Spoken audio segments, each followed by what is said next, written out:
Hello everyone, कैसे हो आप सब लोग। मैं हूं आशीष और आप देख रहे हो बायोलॉजी वाला। नेक्स्ट पार्ट अपना चैप्टर जो चल रहा है उसका मैं लेकर के आया हूं, sexual reproduction in flowering plant, जिसमें हम इस वीडियो में पोलिनेशन जो टॉपिक है हमारा उसको कवर करेंगे। इससे पहले के पार्ट्स आपने नहीं देखे हैं तो आप डिस्क्रिप्शन में जा करके उन्हें देख सकते हैं, लिंक वहाँ पर मिल जाएगा। प्लेलिस्ट का लिंक भी है और चैप्टर वाइज लिंक भी वहाँ पर मिलेगा। और बाकी ऐसी वीडियो देखने के लिए आप चैनल के साथ बने रहना और सब्सक्राइब जरूर कर लेना। तो करते हैं शुरू पॉलिनेशन वाले टॉपिक को। एनसीईआरटी से एक एक लाइन पढ़ाई जा रही है, नीट में क्या आएगा बताया जा रहा है, क्वेश्चन कहाँ से आते हैं बताया जा रहा है, कॉन्सेप्ट क्या है समझाया जा रहा है। तो करते हैं वीडियो को शुरू। यहाँ है हमारा पॉलिनेशन। पॉलिनेशन होता क्या है यार, देखो जो फ्लावरिंग प्लांट्स होते हैं उनके साथ बात ये होती है कि गैमेट के ट्रांसफर के लिए पॉलन ग्रेन होते हैं वहाँ पर, और पॉलन ग्रेन जो है वो गैमेट्स को कैरी करके लेके जाते हैं कहाँ पर, फीमेल फ्लावर के पास, या फिर अगर बाइसेक्सुअल फ्लावर है तो वहीं के वहीं पर हो जाता है पॉलिनेशन। ठीक है ना, तो वो डिपेंड करता है कैसी कंडीशंस है। तो पॉलिनेशन सीधा सीधा क्या होता है, आप एक मैकेनिज्म देख रहे हो जिसमें कि एक प्लांट से दूसरे प्लांट पर या एक फ्लावर से दूसरे फ्लावर पर गैमेट्स को पॉलन ग्रेन्स के थ्रू ट्रांसफर किया जा रहा होता है, जिसे हम पॉलिनेशन कहते हैं, या फिर ट्रांसफर ऑफ पॉलन ग्रेन। सीधे सीधी बात ये है। तो यहाँ लिखा है कि in the preceding sections you have learned that the male and the female gamete in flowering plant reproduce in the pollen grain and embryo sac। तो हमें पता है कि मेल और फीमेल गैमेट कहाँ बनते हैं। मेल गैमेट बनते हैं पॉलन ग्रेन के अंदर और फीमेल गैमेट बनते हैं एम्ब्रियो सैक के अंदर। ये वाली बात ध्यान रखना। As both type of gametes are non motile, दोनों ही नॉन मोटाइल हैं। सवाल आता है एंजियोस्पर्म में गैमेट कैसे होते हैं, आंसर होगा non motile. And they have to be brought together for fertilisation to occur. How is this achieved, कैसे ये होता है, दोनों गैमेट एक साथ कैसे आते हैं जो कि नॉन मोटाइल होते हैं, जो चल भी नहीं सकते। लिखा है pollination is the mechanism to achieve this objective. Transfer of pollen grain, यानी यहां से हम पढ़ेंगे transfer of pollen grain shed from the anther to the stigma of a pistil is termed as pollination. तो इसको क्या कहते हैं, पॉलिनेशन कहते हैं।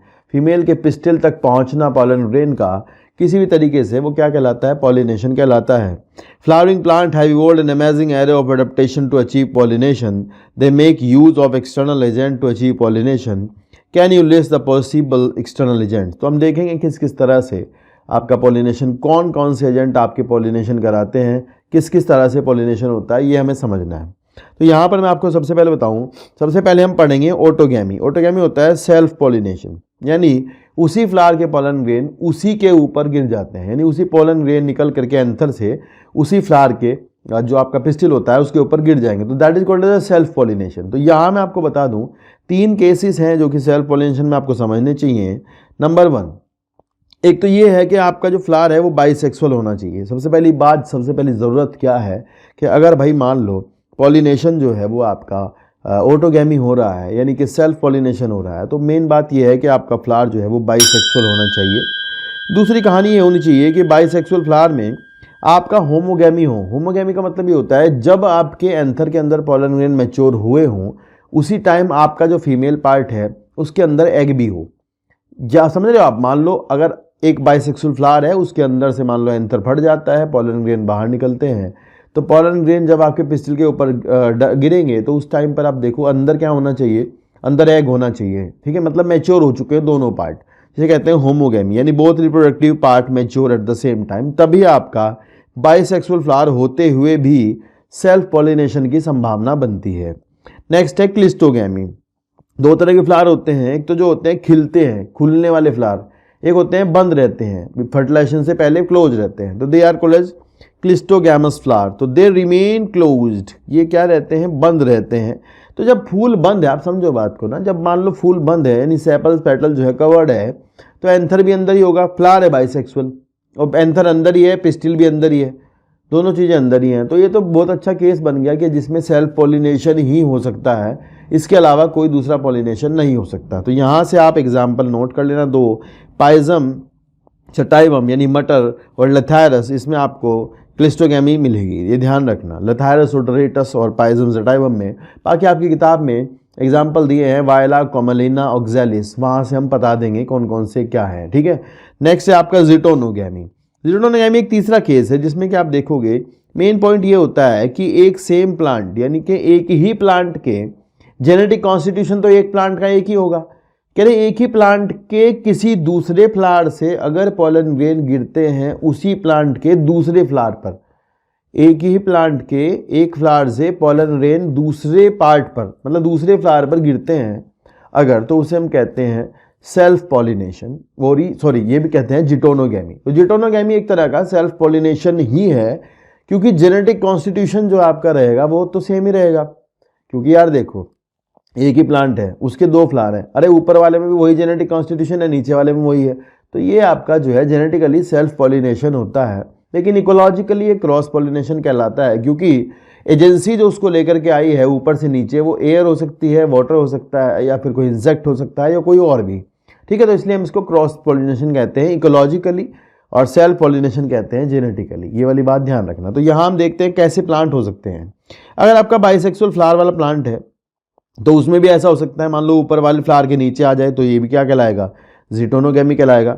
लेकिन अगर मान लो आपका जो फ्लावर है वो आपका मोनोइशियस है, मोनोइशियस, तो मोनोइशियस में आपका क्या होगा, मोनोइशियस फ्लावर में आपका एक मतलब मेल अलग होते हैं और फीमेल अलग होते हैं, यूनिसेक्सुअल फ्लावर होते हैं, प्लांट होता है मोनोइशियस, फ्लावर होते हैं यूनिसेक्सुअल, यानी मेल अलग फीमेल अलग। तो ऐसे में मेल ऊपर से नीचे आएंगे, मतलब पॉलन ग्रेन अगर ऊपर से नीचे आएंगे तो ऐसे में आप क्या कहोगे, इसको कहोगे जिटोनोगैमी, समझ रहे हो। तो ये भी एक तरह का सेल्फ पॉलिनेशन है। सवाल ये बहुत आता है मोनोइशियस प्लांट में जिटोनोगैमी हो सकती है क्या, तो आप बताना कि मोनोइशियस प्लांट में जिटोनोगैमी हो सकती है या नहीं हो सकती, हो सकती है, ठीक है, ये ध्यान रखना। चले अब किताब में पढ़ते हैं क्या दिया है। यहाँ लिखा है In this type of pollination is achieved within the same flower, transfer of pollen grain from the anther to the stigma of the same flower. In a normal flower which open, और एक देखो जो खुलने वाले फूल होते हैं, which open and expose the anther to the stigma, complete autogamy is rather rare. भाई खुला हुआ फूल है खिलने वाला, तो उसमें हमेशा ऐसा तो हो नहीं सकता कि भाई ऑटोगैमी होके ही रहेगी, क्योंकि यार मैंने बताया ऊपर होमोगैमी होनी जरूरी है, मतलब दोनों मैच्योर एक ही टाइम पे हो, तो ये बात जरूरी है ना। तो ये बहुत जरूरी बात है कि दोनों एक ही टाइम पे मैच्योर हो, तभी आपका हो सकता है सेल्फ पॉलिनेशन। तो ये लिखा है कि भाई जरूरी नहीं है कि हमेशा ऑटोगैमी उनमें होगी जो खुलने वाले फूल होते हैं, चेस्मोगैमस। ऑटोगैमी सच फ्लावर रिक्वायर्ड, ये वर्ड आप ध्यान रखोगे, सिंक्रोनस कंडीशन। सिंक्रोनस कंडीशन का मतलब ये होता है कि आपका उसी टाइम पर दोनों एक ही टाइम पर मैच्योर हुए हो, तभी आपका जो है सेल्फ पॉलिनेशन हो सकता है। लिखा इन pollen release and stigma receptivity and also the anther and the stigma should lie close to each other। एक और बात है कि फ्लावर अगर बाइसेक्सुअल भी है तो एंथर और आपका स्टिग्मा एक दूसरे के पास होने चाहिए। ऐसा ना हो कि भाई स्टाइल बहुत लंबी है और आपका पिस्टिल का जो स्टिग्मा है वो पता नहीं कहाँ आगे है और एंथर पीछे रह जाए, तब तो ऐसा हो ही नहीं पाएगा, मतलब समझ रहे हो। तो दोनों पास पास भी होने चाहिए, तभी आपका सेल्फ पॉलिनेशन हो सकता है। फिर लिखा है सम प्लांट सच एज, ये एग्जाम्पल आप नोट करो, नीट पूछता है यहाँ से, वायला, कॉमन पेंसी, ऑक्जेलिस और कॉमेलिना, ये तीन नाम आपको दिए हैं यहाँ पर। इसमें आपको ध्यान रखना है, इसमें दिखाया है कि इनमें आपको क्लिस्टोगैमस फ्लावर मिलते हैं, ठीक है। क्लिस्टोगैमस फ्लावर कौन से होते हैं, जिसमें कि आप जो है, जिसमें आपने देखोगे कि क्या बोलते हैं, जिसमें दोनों तरह के फ्लावर, मतलब एक तरह के फ्लावर होते हैं जो बंद रहते हैं, मतलब फर्टिलाइजेशन से पहले, मतलब पॉलिनेशन से पहले क्लोज रहते हैं, ये वाली बात आप ध्यान रखोगे। तो उसमें मैं आपको बताऊं, यहाँ लिखा है कि Commelina produce 2 type of flower, तो ये एग्जाम्पल अलग है यहाँ पे, और ध्यान रखना कॉमेलिना का फोटो बना है किताब के अंदर ना, तो उस पर दिखाया है कि कॉमेलिना के पास 2 तरह के फ्लावर होते हैं, एक तो खुलने वाले होते हैं जिसमें चेस्मोगैमस कहते हैं, और एक होते हैं आपके बंद वाले जिनको आप क्लिस्टोगैमस कहते हैं। तो ध्यान रखना cleistogamous flower do not open at all, ये वाला वर्ड आपको पेपर में मिल जाएगा, इसको मार्क कर लेना। फिर लिखा है इन सच फ्लावर, मतलब क्लिस्टोगैमस फ्लावर की बात हो रही है, कह रहे in such flower the anther and the stigma lie close to each other when anther dehisces in the flower bud, मतलब एंथर कब फटता है, फ्लोरल बर्ड में ही फटता है। pollen grain come in contact with the stigma of the effect pollination, thus cleistogamous flower are invariably autogamous as there is no chance of cross pollination। तो भैया ध्यान रखना क्लिस्टोगैमी जहाँ होगी, जहाँ ऐसा केस होगा, तो वहाँ आपको पता ही चल गया है कि भाई वहाँ क्या होगा, हमेशा ही सेल्फ पॉलिनेशन होगा, इसके अलावा कोई दूसरी बात वहाँ है ही नहीं, है ना। गुड। नेक्स्ट लिखा है cleistogamous flower produce assured seed set, ये सवाल पूछते हैं नीट बोर्ड में आता है ये ना, आपको ध्यान रखना है कि क्लिस्टोगैमस फ्लावर सीड बनाएंगे ही, क्योंकि भाई फर्टिलाइजेशन होगा ही, तो क्लिस्टोगैमी में सीड बनेगा ही, तो होगा ही, सिद्ध है ना, ये तो बात है, प्रूव्ड है। लिखा है कि even in the absence of pollinator, तो उन्हें किसी के पॉलिनेटर की आवश्यकता नहीं होती कि कोई उनका आए और पॉलिनेशन कराए। पर इसकी एक प्रॉब्लम है छोटी सी, कि बार बार सेल्फिंग होगी ना, सीधा सीधा भाई, बार बार उसी के पोलन ग्रेन उसी के ऊपर गिर रहे हैं, तो सेल्फिंग हो रही है। तो सेल्फिंग से आपको पता होना चाहिए, जब सेल्फिंग होती है तो उसकी वजह से इनब्रीडिंग डिप्रेशन हो जाता है, यानी कि आपकी जो प्रोजेनी है उसकी जो क्वालिटी है, हाइब्रिडनेस है, जो वो ख़त्म होती चली जाती है धीरे धीरे, तो ये आपका इनब्रीडिंग डिप्रेशन कहलाता है। तो ध्यान रखना, डिसएडवांटेज इसकी ये है कि कोई वेरिएशन नहीं होता है और साथ ही साथ इनब्रीडिंग डिप्रेशन होता हुआ चला जाएगा। ये किसकी प्रॉब्लम है?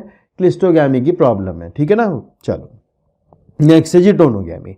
मैंने आपको बताया जिटोनोगैमी में आपको एक बात ध्यान रखनी है, बस सेम प्लांट, बाकी कुछ ध्यान है नहीं है, कोई चक्कर नहीं है, आपको बस ध्यान रखना है कि एक ही प्लांट के एक फ्लावर से दूसरे फ्लावर पर जाते हैं पोलन ग्रेन, इसे कहते हैं जिटोनोगैमी। और मोनोइशियस प्लांट इसको शो करते हैं, बाइसेक्सुअल भी करते हैं, मोनोइशियस भी करते हैं। मोनोइशियस मैंने बताया आपको, अभी आगे बताऊंगा, जब मेल अलग और फीमेल अलग एक ही प्लांट पर हो तो मोनोइशियस होता है, तो ऐसे में जिटोनोगैमी हो सकती है, ठीक है। देखो लिखा है transfer of pollen grain from the anther to the stigma of the another flower of the same plant, although geitonogamy is functionally cross pollination involving a pollinating agent, genetically it is a similar to autogamy since the pollen grain come from the same plant. तो बाबू ये word जो बस है ना, ये इसको बस ध्यान कर लो, ये वाला वर्ड सेम प्लांट वाला वर्ड, इसको नहीं भूलना प्लीज, है ये याद रखना है। चलो नेक्स्ट है जीनोगैमी। अब जीनोगैमी में मतलब क्या कहलाएगी? जीनोगैमी होती है आपकी क्रॉस पॉलिनेशन। ये एक्स जो है इसको आप ध्यान रखोगे, इस एक्स से आप याद कर लेना कि क्रॉस पॉलिनेशन की बात हो रही है, और इसको एलोगैमी भी कहते हैं। क्या कहते हैं? एलोगैमी। दूसरा नाम आप यहाँ से नोट कर लेना इसका, इसको क्या कहते हैं? एलोगैमी भी कहा जाता है, ये वाला वर्ड आप नोट कर लेना, ठीक है बाबू। चलो नेक्स्ट है transfer of pollen grain from the anther to the stigma of the different plant. तो अलग अगर दूसरे प्लांट पर जाएंगे, अब इसमें मेरी बात सुनो, इसके हम देखेंगे आगे चल के। लास्ट में इन्होंने बताया कि कब कब आपका जो है क्रॉस पॉलिनेशन हो सकता है। आप सोचो, एक प्लांट है यूनिसेक्सुअल, दूसरा भी यूनिसेक्सुअल, यानी मेल अलग फीमेल अलग, प्लांट ही अलग, मेल अलग फीमेल अलग, तो ऐसे में तो क्रॉस ही होगा। लेकिन जो बाइसेक्सुअल फ्लावर रखते हैं, मोस्ट ऑफ द टाइम जो प्लांट बाइसेक्सुअल फ्लावर रखते हैं, वो भी वेरिएशंस के लिए, एडेप्टेशंस लाने के लिए, ठीक है, नए कैरेक्टर लाने के लिए, हाइब्रिडनेस बनाने के लिए, वो भी आपके ऐसी युक्तियां लगाते हैं, ऐसी डिवाइसेस उनके पास हैं जिससे कि बाइसेक्सुअल होते हुए भी वो क्रॉस पॉलिनेशन को ही प्रेफर करते हैं। समझ रहे हो बात को? तो ये ध्यान रखना, बाइसेक्सुअल फ्लावर वाला प्लांट हो, मे भी चाहे यूनिसेक्सुअल हो, तो वो क्रॉस पॉलिनेशन कर सकते हैं। ऐसा नहीं है कि केवल यूनिसेक्सुअल वाले ही क्रॉस पॉलिनेशन कर सकते हैं, ठीक है। चलिए लिखा है transfer of pollen grain from the anther to the stigma of the different plant, this is the only type of pollination and which during pollination bring a genetically different type of pollen grains to the stigma. बिल्कुल सही बात है। यहाँ लिखा है agents of pollination. ये अब देखो क्या है एजेंट? एजेंट्स यानी कि एजेंसीज, यहाँ हम बोलते हैं पोलन एजेंसीज, इनको हम बोलते हैं। जो आपका पॉलिनेशन करा सकते हैं वो आपकी पॉलिन एजेंसी होती हैं। वाटर है ना, एयर, इंसेक्ट्स, एनिमल्स, बर्ड्स या कोई भी, वो जो आपका पॉलिनेशन कराता है वो आपका क्या कहलाता है? पॉलन एजेंसी कहलाता है। तो यहाँ इन्होंने लिखा है plant use to abiotic wind and water. तो यहाँ सवाल क्या बन गया? एबायोटिक पॉलिनेटर कौन है या एबायोटिक पॉलन एजेंसीज क्या होती हैं? तो आप बताओगे विंड एंड वाटर है। And one biotic animal agent to achieve pollination, biotic में एनिमल्स आते हैं। And majority of plant use biotic agent, ज़्यादातर बायोटिक का यूज करते हैं for pollination. Only a small proportion of plant use abiotic agent. Pollen grain coming in contact with the stigma is a chance factor in both wind and water pollination। तो भैया यहाँ एक problem समझो आप, भाई हवा से pollen grain आ रहा है, हवा से आए, पानी से आए, कैसे आए, है ना भाई? मान लो हवा से आ रहा, चलो कोई बात नहीं, पानी से आ रहा कोई बात नहीं, लेकिन भैया चांस तो कम है ना, पॉलिनेशन होगा नहीं होगा ये गारंटी तो नहीं है ना हवा से आने की, पानी उसकी। तो यहाँ इसको कंपनसेट करने के लिए, इस बात को जो है कंपनसेशन के लिए पोलन ग्रेन की मात्रा ज़्यादा रखी जाती है, ज़्यादा संख्या में पोलन ग्रेन बनाए जाते हैं, क्योंकि भैया ज़रूरी नहीं है कि जा करके पॉलिनेशन होगा ही, ये ज़रूरी नहीं है ना। तो ये वाली बात आप ध्यान रखोगे। यहाँ लिखा है To compensate for this uncertainties and associated loss of pollen grain, the flowers produce enormous amount of pollen grain. तो सवाल यहाँ से बोर्ड में आता है, नीट में तो नहीं आता, ठीक है। तो ये पूछते हैं कि भाई पॉलन ग्रेन ज़्यादा क्यों बनाते हैं, तब आप बताना इसलिए बनाते हैं, ठीक है। Next, compare to the number of ovules available for population. तो ओव्यूल जो है संख्या में कम होते हैं फीमेल पार्ट के अंदर। यहाँ पर जहाँ वाटर पॉलिनेशन और विंड पॉलिनेशन होता है वहाँ ओव्यूल की संख्या कम होती है, क्योंकि चांस कम है ना भाई। फालतू में ओव्यूल बना के रख लेगा, दिक्कत नहीं हो जाएगी बिना मतलब फालतू, ये वाली बात है ना। चलो, सबसे पहला है आपका पॉलिनेशन बाय विंड, यानी इसको हम कहते हैं एनिमोफिली। आप नोट कर लेना अगर आपको करना हो, वैसे मैंने आगे नोट किया है। एनिमोफिली कहते हैं, क्या कहते हैं, एनिमोफिली। एनिमोफिली मतलब एयर पॉलिनेशन, ठीक है, विंड पॉलिनेशन। यहाँ लिखा है pollination by wind is more common amongst abiotic pollinations. Wind pollination also requires that the pollen grains are light and non-sticky. ये यहां से सवाल आएगा, Properties of pollen grains of air pollinated flowers, इनमें से क्या नहीं है, ये पूछते हैं। तो ध्यान रखना, नॉन स्टिकी होते हैं, दूसरा हल्के होते हैं, उड़ने में मदद होगी तो इसलिए हवा से उड़ सकते हैं। वेल एक्सपोज स्टेमन होते हैं, हवा से बाहर मतलब फ्लावर से बाहर निकले हुए स्टेमन है तो आराम से उड़ जाएंगे फिर निकल के। नेक्स्ट है लार्ज ऑफन फेदरी स्टिग्मा। तो गलती क्या होती है बच्चों से, बच्चे जो है ना स्टिग्मा को चिपचिपा कर देते हैं, वो वाटर में, समझ रहे ना, स्टिग्मा को चिपचिपा कर देते हैं। इंसेक्ट पॉलिनेटेड में होता है वो, तो यहाँ पर एयर वाले में स्टिग्मा जो है फेदरी है, उसमें पॉलन ग्रेन उड़ते हुए फंस जाएंगे, ये ध्यान रखना। फिर लिखा है to easily trap the airborne pollen grains, wind pollinated flower often have a single ovule. तो ये नीट में आता है भैया स्टेटमेंट बन के, बोर्ड में पूछते हैं क्यों। तो आपको ध्यान रखना है कि विंड पॉलिनेटेड फ्लावर्स के पास सिंगल ओव्यूल होता है, इसलिए क्योंकि सिंगल ओव्यूल रखेंगे तभी, मतलब सिंगल ओव्यूल होगा तो भैया चांस कम है ना, क्योंकि चांस ऑफ पॉलिनेशन ही कम है, हवा से उड़ के आए ना आए भाई क्या चक्कर होगा, ये टेंशन की बात है। तो इन्होंने कहा कि भाई वो सिंगल ओव्यूल लगते हैं, तो आपको ये ध्यान रखना होगा, स्टेटमेंट बन के नीट में आता है, ठीक है। या फिर अगर छोटे फ्लावर होते हैं तो बहुत सारे होंगे तो एक जगह पैक होके रहते हैं, ये ध्यान रखना। नेक्स्ट है a familiar example is the corn cob. तो भुट्टा जो आपने देखा होगा उसमें आप देखोगे मूछे जैसी निकली रहती हैं, जिनको हम बचपन में यहाँ लगा लेते थे ऐसे करके, है ना, ऐसे। तो यार उसको क्या है कि कॉर्न जो होती है ना, वो कॉर्न कॉब जो होती है उसमें आप देखोगे बहुत सारी स्टाइल होती है, वो जो बाहर निकली होती है ना लंबी लंबी, दे आर स्टाइल, ठीक है, स्टाइल और स्टिग्मा। तो ये कह रहे हैं कि भैया आपने देखा होगा the tassels you see the nothing but the stigma and style. तो टेसल्स जो बाहर निकली होती हैं वो स्टिग्मा और स्टाइल रहती हैं, जो हवा में तैरती रहती हैं, जिससे कि पॉलन ग्रेन ट्रैप कर लिए जाएं। ये वाली बात आप ध्यान रखना। फिर लिखा है wind pollination is quite common in grass. ये स्टेटमेंट नीट में आता है भाई, इस स्टेटमेंट को जरूर ध्यान करना, पेपर में आता ही है, इसे पक्का से मार्क कर लेना, ये आता है, ठीक है।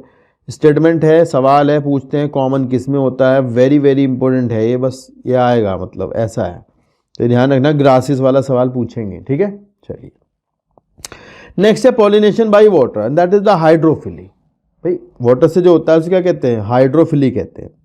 अब हाइड्रोफिली में इन्होंने कहा है कि भाई जो पॉलिनेशन है वो आपका मोनोकोट के 30 जनरा तक ही लिमिटेड है। ये स्टेटमेंट बनेगा नीट में ना, कि जो एयर पॉलिनेशन है वो मोनोकोट के 30 जनरा तक ही लिमिटेड होता है। तो आप ध्यान रखना, pollination by water is quite rare in the flowering plant, is limited to 30 genera, वो भी मोनोकोट। तो भैया ये स्टेटमेंट यहाँ से नीट में आएगा, आप इसे मार्क कर लेना, 30 जनरा मोस्टली मोनोकोट, है ना।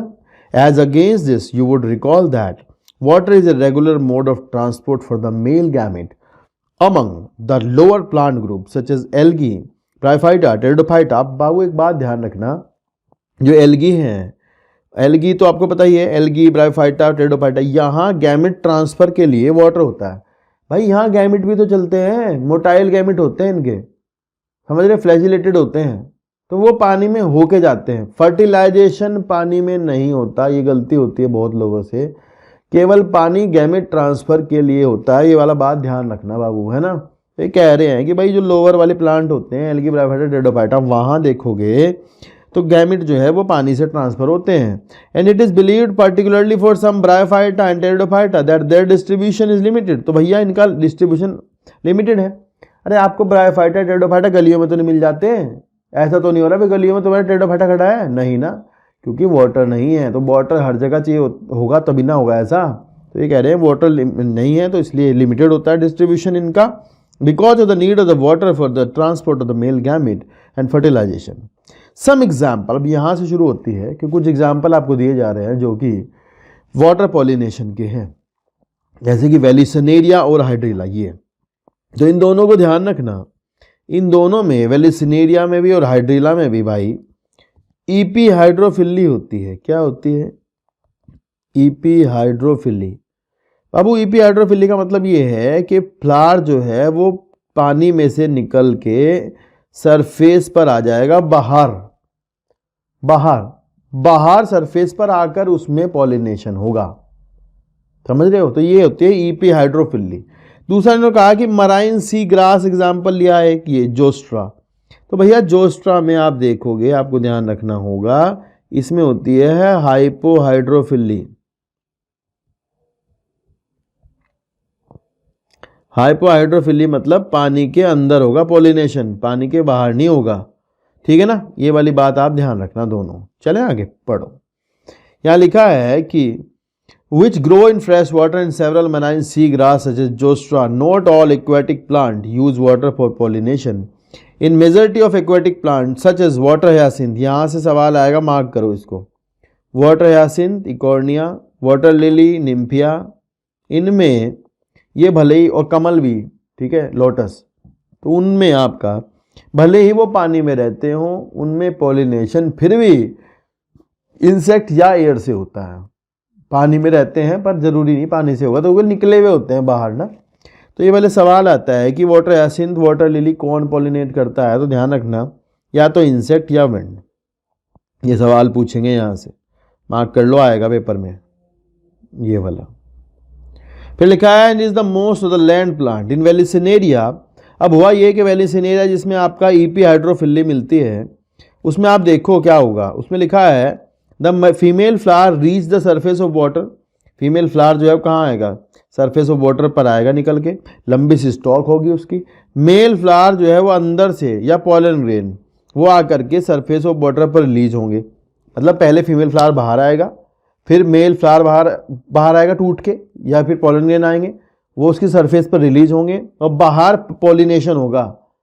और ये एनसीईआरटी ने नहीं बताया कि पॉलिनेशन के तुरंत बाद एक टॉर्जन होगा, जो स्टॉक लंबी होगी फूल की, वो उसे फूल को अंदर ले जाएगी। फर्टिलाइजेशन पानी के अंदर ही होगा, पॉलिनेशन सरफेस पर होगा। ये वाली बात ध्यान रखना है ना बाबू।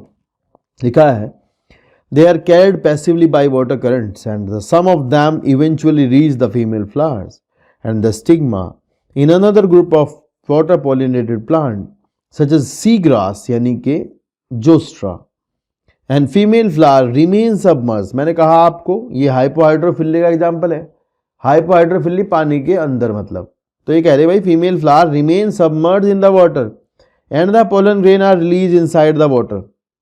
Pollen grain in many such species are long. ये सवाल आएगा भाई, ये ribbon like pollen grains are found in, ठीक है, पैसिवली इनसाइड मतलब पानी के साथ तैरते हैं, and some of them reach the stigma achieve pollination. ये सवाल आएगा कि वाटर पॉलिनेटेड स्पीसीज जो होती हैं उनके पॉलन ग्रेन के ऊपर म्यूसिलेजीनियस कवरिंग चढ़ी होती है, क्योंकि प्रोटेक्शन चाहिए होता है।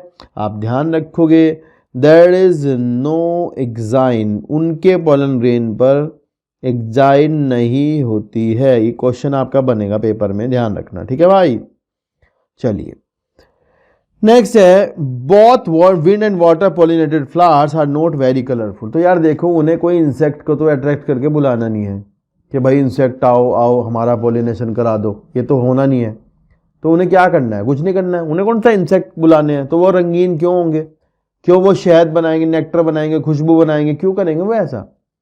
तो वो सफ़ेद होते हैं ज़्यादातर, वाइट होते हैं, ठीक है, या फिर डल कलर के। यहाँ लिखा है both wind and water pollinated flowers are not very colorful and the produce nectar.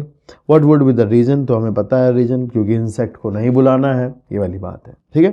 Next page पर मैंने कुछ चीज़ें नोट की हैं, मैं आपको बाद में इनको बताऊंगा, पहले मैं इसको पूरा कर देता हूँ। ये फोटो यहाँ बना हुआ है वेलिसिनेरिया का, इसमें लिखा है कि एक फीमेल फ्लावर सरफेस पर आएगा और फर्टिलाइजेशन पॉलिनेशन जो है वो सरफेस पर आकर होगा। ये मेल फ्लावर है, इसके पास होते हैं टैपल्स, इनसे तैरता हुआ ऊपर आ रहा है टैपल्स के थ्रू, और ऊपर आकर के फीमेल फ्लावर के चारों तरफ सराउंडिंग में आएगा, वहाँ पॉलन ग्रेन रिलीज करेगा, वहीं पॉलिनेशन होगा। उसके बाद जो लॉन्ग स्टॉक है वो पानी के अंदर फूल को खींच लेगी और अंदर जाकर के फर्टिलाइजेशन होगा, वो एक अलग बात है। फिर यहाँ लिखा है कि majority of flowering plant use a range of animal as pollinating agent. ज़्यादातर फ्लावरिंग प्लांट एनिमल्स को यूज करते हैं पॉलिनेशन के लिए। Bees and butterfly, fly, beetle, wasp and ant, moths, bird, sunbird, humming bird. यार यहाँ पे मैंने एक दो का नाम लिखा है कि भाई जो आंट्स होती हैं वो आपका कॉफ़ी को कराती हैं पॉलिनेट, कॉफ़ी रूबिएसी फैमिली का मेंबर है, हमें ये सवाल मिला था एक बार कहीं। यहाँ में लिखा है कि हमिंग बर्ड जो है वो बिग्नोनिया, एलोवेरा इनको कराती है, ठीक है ना। तो ये सवाल भी हमें एक बार मिला था कहीं पे, तो आप भी कोशिश करना नोट कर लेना। बाकी यहाँ बताया नहीं है कौन किसको पॉलिनेशन कराता है, ऐसी कोई बात नहीं है, मतलब एनसीईआरटी ने नहीं डिस्क्लोज किया कि इसका कौन कराता है। जैसे बीज है, बम्बल बीज हैं, ये ऑर्किड्स वगैरह जो होते हैं उनमें पॉलिनेशन कराते हैं। ज़्यादातर मोस्ट जो है सारे एनिमल इंसेक्ट्स में से जो ज़्यादातर है वो आपका क्या है, वो बीज होती हैं। तो बीज जो है वो कॉमन आपका पॉलिनेटिंग एजेंट है जो कि आपका ज़्यादातर पॉलिनेशन कराता होता है, ठीक है। फिर यहाँ लिखा है and bats are the common pollinating agent. भाई बैट का सवाल आपके पेपर में आता है, एक मैं बता दूँ आपको, पूछते हैं कि बैट्स जो है वो बैट जब पॉलिनेशन कराते हैं तो उसको क्या कहते हैं। तो ध्यान रखना, बैट्स के पॉलिनेशन को किरेप्टेरोफिली कहते हैं। Chiropterophily is bat pollination. तो ये सवाल आता है बहुत बार कि bat pollination is called as, answer है किरेप्टेरोफिली। नेक्स्ट लिखा है but are common in pollinating agent and among the animals, animals में इंसेक्ट पर्टिकुलरली बीज, वो भी कौन सा, बीज। इंसेक्ट में बीज जो है वो आपके सबसे ज़्यादा पॉलिनेटिंग एजेंट होते हैं, ठीक है, मतलब सबसे ज़्यादा पॉलिनेशन बीज करती होती हैं। फिर लिखा है and are the dominant biotic pollinating agent. तो डोमिनेंट जो है वही होती हैं बीज ही, है ना। चलिए आगे देखते हैं। आगे लिखा है even larger animal such as some primates. Primates मतलब हम भी प्राइमेटा में ही आते हैं, और monkey, gorilla, gibbon, chimpanzee, apes, ये सब प्राइमेटा में आते हैं, ठीक है। तो यहाँ लिखा है कि primates, arboreal, tree dwelling, rodents और even reptiles like gecko lizard and garden lizard have also been reported as pollinating agent। तो यार यहाँ से ये पूछ लेंगे कि इनमें से कौन pollinating agent नहीं है, कौन है, ऐसा एक सवाल बना सकते हैं। फिर लिखा है often flowers of animal pollinated plant are specially adapted for a particular species animal। तो ये देखा गया है कि ज़्यादातर जो जिसका पॉलिनेशन कराता है वो उसी का पॉलिनेशन कराता है, मतलब मेरा दोस्त है वो तो वही मेरा ही कराएगा, ऐसे वाली बात होती है। म्यूचुअल रिलेशनशिप ज़्यादातर देखा गया है इनके अंदर, जहाँ जहाँ पॉलिनेटिंग एजेंट्स इंसेक्ट होते हैं, ठीक है। आगे लिखा है majority of insects pollinated flowers are large. अरे भैया इंसेक्ट वाले तो बड़े ही होंगे, दिखेंगे नहीं उनको, अगर छोटे होंगे तो ग्रुप बनाएंगे और बड़े होंगे तो मतलब बड़े होंगे दिखे जाएंगे। कलरफुल होंगे, बड़े होंगे, खुशबू देंगे, नेक्टर रिच होंगे। When the flower a small number of flower are clustered into fluorescence, अगर छोटे होंगे तो गुच्छा बना के रखेंगे। Make them conspicuous, animal are attracted to flower by color and fragrance। Animal जो है वो अट्रैक्ट होते हैं। The flower pollinated by fly, तो जिन फ्लावर्स को फ्लाइज पोलिनेट करती हैं वो जो हैं एक गंदी बदबू निकालते हैं। तो यहाँ ये बात जो हो रही है वो रेफ्लेशिया की हो रही है। रेफ्लेशिया जो संसार का बड़ा वो फूल है जिसका, वो कैरियन फ्लाइज से पोलिनेट होता है। पहले के ज़माने में लोग कहते थे हाथी से होता है, हाथी से नहीं होता, हाथी उसका सीड डिस्पर्सर है शायद, आई थिंक, लेकिन कॉमन जो कैरियन फ्लाइज है वो उसका पोलिनेटिंग एजेंट है। यहाँ लिखा है the flowers pollinated by flies and beetles secrete foul odours to attract these animals to sustain animal visit, को बनाए रखने के लिए लगातार ये ऐसा करते रहते हैं। और नेक्टर एंड पॉलन जो है वो उनको इंसेक्ट को रिवार्ड्स के तौर पर दिया जाता है, गिफ्ट की तरह। भैया लो गिफ्ट खाओ पियो मज़े मारो पर हमारा पॉलिनेशन करा दो। तो यहाँ से फ्लोरल रिवार्ड का सवाल आपसे पूछेंगे। नेक्टर है, पॉलन ग्रेन है, और भी चीज़ें होती हैं जो मैं आपको आगे बताता रहूँगा। यहाँ लिखा है for harvesting the reward, reward को ग्रहण करने के लिए from the flower the animal visitor come in contact with the anther and the stigma, the body of the animal get a coating of the pollen grain, which are generally sticky in animals pollinated flowers. When the animal carrying pollen on its body come in contact with the stigma, it bring about pollination. तो जैसे ही उसकी body पर जिस पर anther से pollen grain चिपक गए हैं वो आकर के दूसरे फ्लावर के कॉन्टेक्ट में आती है, पॉलिनेशन हो जाता है। ठीक है, चलिए लिखा है in some species floral reward are the in providing safe place to lay egg. तो यार ये भी एक तरह का रिवार्ड है। तीसरा रिवार्ड हो गया ये, देखो एक तो हो गया नेक्टर पोलन और तीसरा ये है कि भाई अंडे रखने के लिए जगह चाहिए तो आप हमारी ओवरी में अंडे रख लो आराम से, कोई दिक्कत नहीं, पर पोलिनेशन करा दो। तो कह रहे अंडे रखने के लिए सेफ प्लेस चाहिए होता है, मिल जाएगा। An example is that the tallest flower amorphophallus, tallest largest tallest flower है। Amorphophallus is the flower itself 6 feet in height. Similar relationship exists between the species moth and the plant यक्का। तो यक्का plant को यक्का moth ही pollinate कराती है, ये सवाल आएगा paper में। यक्का moth का नाम होता है प्रोनूबा टैगेटिकुला। ठीक है, ये वाला सवाल कभी कभी आता था, अब नहीं आता। लिखा है कि दोनों की दोनों जो है मोथ भी और यक्का प्लांट भी म्यूचुअल रिलेशनशिप में रहते हैं। चोर चोर मोसेरे भाई टाइप, मतलब तेरा मैं काम करा दूंगा तो मेरा अंडे रख ले अंदर अपने ओवरी में, ऐसा है। तो ये कह रहे भाई मोथ एंड द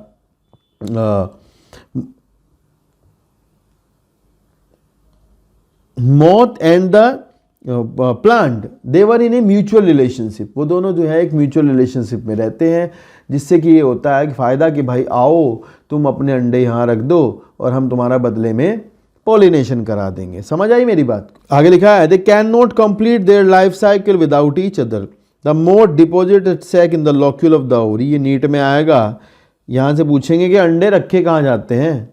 आप ध्यान रखना, अंडे ना ओवरी में लोक्यूल में रखे जाएंगे, अंदर चैम्बर में, कहीं बाहर ना रख देना फूल पे। ठीक है, ध्यान रखना। And in turn get pollinated by the moth. Larvae of the moth comes out of the egg as a seed start developing. तो लार्वे फिर बाहर आते हैं जब सीड डेवलप करना शुरू कर देता है। ये एक पैराग्राफ है, यहाँ कहा है कि अपने मोहल्ले में जाकर के देखो कुकुम्बर को, मैंगो को, पीपल को, कोरिएंडर को, पपाया को, अनियन को, लोबिया को, कॉटन को, इनको, टोबैको को, रोज को, लेमन को, इनको पॉलिनेट कौन कराता है। तो भैया देख लेना जाके, टाइम हो तो आपके पास, सवाल नहीं आता यहाँ से, पूछते नहीं कौन किसे कराता है ना, ऐसे याद भी मत करने बैठ जाना। आगे लिखा है यहाँ पर एक इस पैराग्राफ में एक क्वेश्चन बस आपको मिलता है कि कुछ ऐसे होते हैं जो है केवल पॉलिनेशन कराने पर नहीं कराते हैं, मतलब कुछ इंसेक्ट ऐसे होते हैं पॉलिनेशन तो कराते नहीं पर आते हैं और खा पी के चले जाते हैं, तो उनको पॉलन रॉबर्स कहा जाता है। यहाँ लिखा है many insect may consume pollen or the nectar without bringing about the pollination. Such floral visitors are referred to as pollen robbers or nectar robbers. तो एक सवाल यहाँ से आपको ये मिल जाएगा कि पॉलन रॉबर्स, नेक्टर रॉबर्स कौन होते हैं। ये वाला सवाल इंपॉर्टेंट है, जरूर ध्यान रखना, आ सकता है मतलब ये पेपर में ना। ठीक है, और आप अब ये नोट कर लीजिएगा जो मैंने कहा था, अगर आपको नोट करना हो तो यहाँ से आप नोट कर सकते हैं, स्क्रीनशॉट ले लेना आप इसका।